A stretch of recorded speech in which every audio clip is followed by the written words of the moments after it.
Can you spell ombuds for me? That's the usual question we get when we go to industry and people ask about the title of my colleague who's here today. Can you spell it and what does that mean? That's the typical question. Good afternoon or good morning or good evening.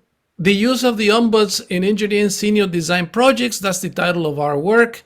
PUE001, Academia Journals, 2022 in Puebla. I'm Rafael Moras. I teach industrial engineering at St. Mary's University. And I'm Bob O'Connor. I'm the university's ombuds at St. Mary's. And here's a photo of our beautiful university in San Antonio. And we'll explain what ombuds is or means or what you do. What do you do, Bob? I am the conflict resolution office or conflict management office for St. Mary's University. Many people in an organization wind up having conflicts somewhere along the line and losing focus on what they're supposed to do.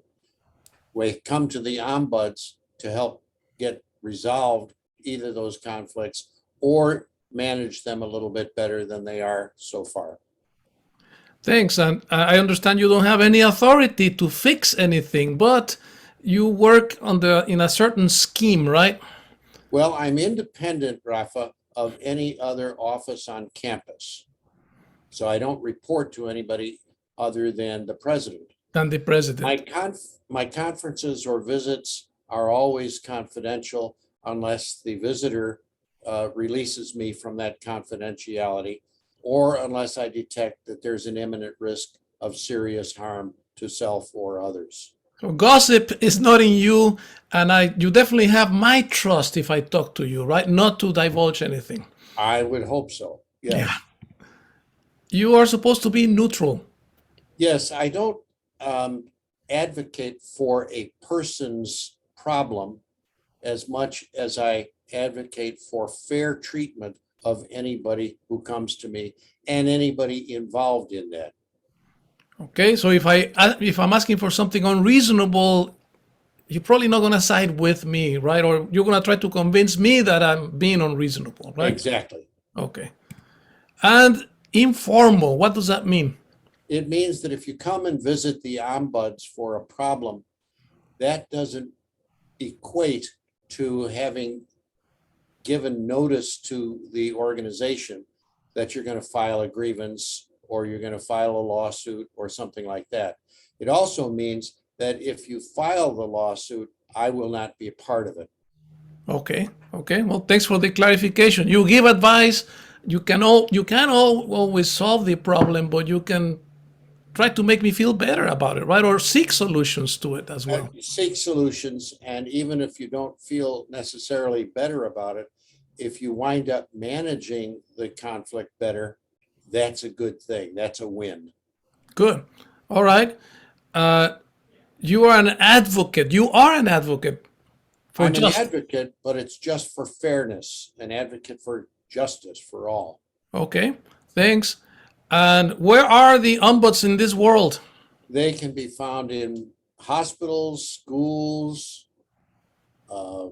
Red Cross. They can be found in governments, although that's a classical ombuds. That's a different kind of ombuds than I am. I'm an organizational ombuds. Mm-hmm. Classical ombuds have jurisdiction, have power, and have investigatory power. You don't. And an ombuds, organizational ombuds doesn't. Exactly. Okay. And you report to the president of the Yes. university. Only. All right. Let's see if we can describe two case studies now, real quick, about your work at the university. Okay. One.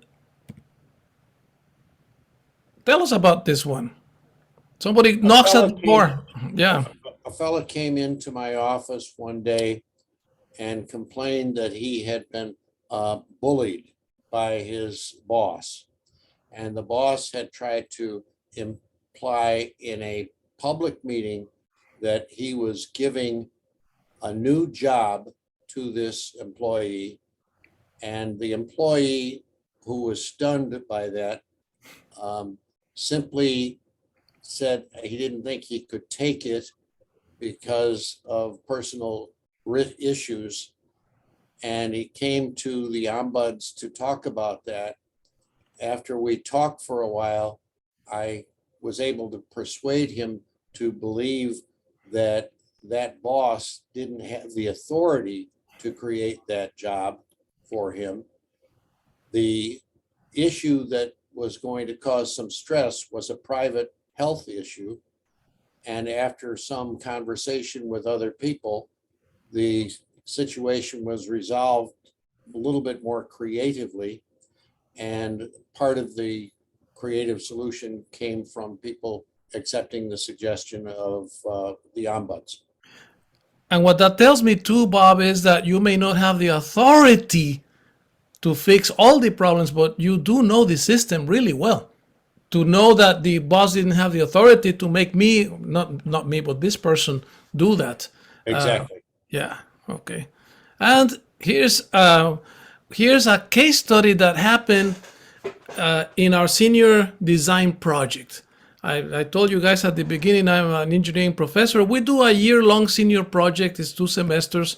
We do internship-based projects, so our students have to go to a company here in San Antonio, and they work in teams. And what's interesting about those teams is that we usually have mixed majors, mechanical with industrial, with software, with computer, and sometimes we have international students with different backgrounds, different ways of seeing life.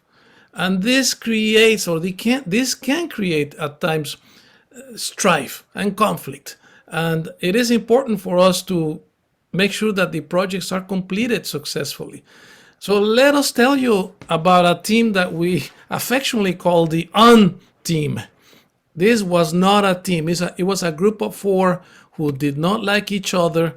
One of them even accused a colleague of trying to blind him.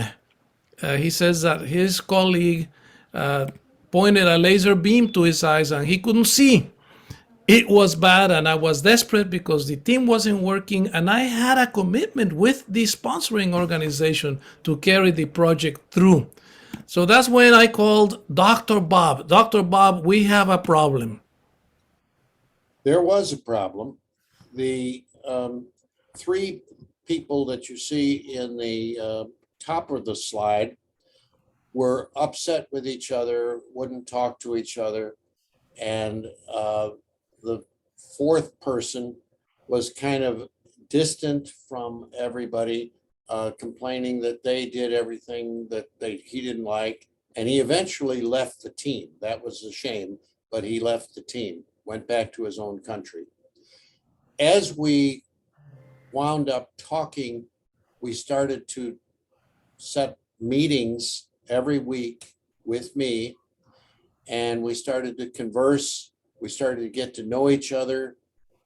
Gradually, the concern for international differences changed from "that's really strange what you do" to "that's really interesting what you do.